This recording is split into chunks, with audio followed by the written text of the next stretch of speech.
Here's Chief Meteorologist Chris Boone. Still hot across Texas, but not quite record hot.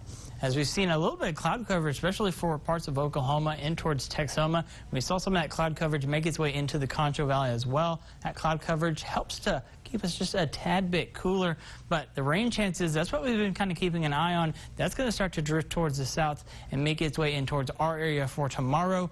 That's going to be bringing us our rain chances, so I know a lot of people excited about that. Otherwise, for us today, we just saw the cloud coverage. We saw a few showers kind of getting up towards I-20, tried to make their way in towards our area, but all we got was the lingering cloud coverage after the fact.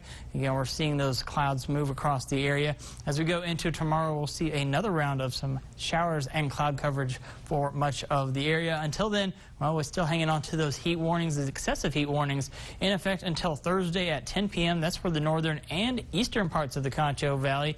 Other parts out towards the southwest. Again, still on the hot side, but just under heat advisories, also expected to expire on Thursday at 10 p.m. So again, still seeing that heat out there.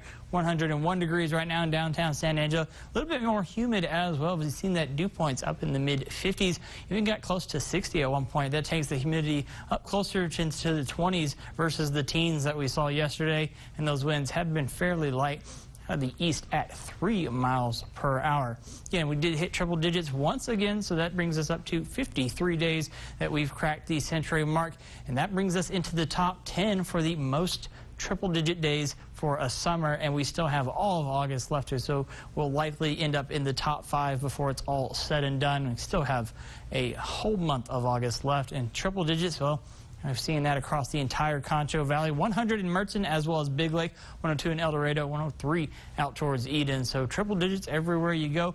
But that's actually cooler than what we saw yesterday. With temperature change, for comparing this time yesterday, we were actually just a tad bit warmer. So we're going to continue this trend, just dropping it down by a degree or two as we finish up the week and start heading in towards the weekend. Tonight, temperatures will cool down into the upper 70s. We'll hang on to that lingering cloud coverage. Those southeasterly winds at 10 to 15 miles per hour.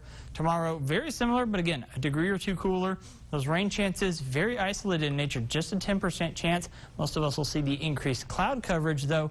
We could see a rumble of thunder across the area, especially in our northern and northwestern parts of the Concho Valley. Again, not expecting anything too strong or too severe. So again, some isolated showers and storms definitely during the afternoon hours. Right when you get close towards lunchtime, that's when we'll start to see those clouds begin to bubbling up.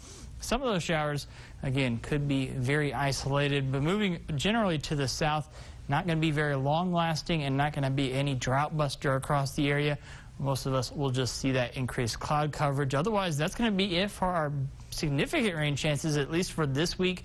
We'll start to see a little bit of a change in the pattern as we go in towards the weekend and towards next week. That's going to allow a little bit of a break from the record-breaking or record-tying heat, as well as open up the opportunity for some rain chances as we go in towards the later part of next week. So 10% chance for rain on Thursday, though most of us will be staying dry. We'll gladly take those cooler temperatures, only getting into the low 100s, and then going into next week, that's when we look for a change in the pattern that's going to open up for some more rain chances by the end of next week.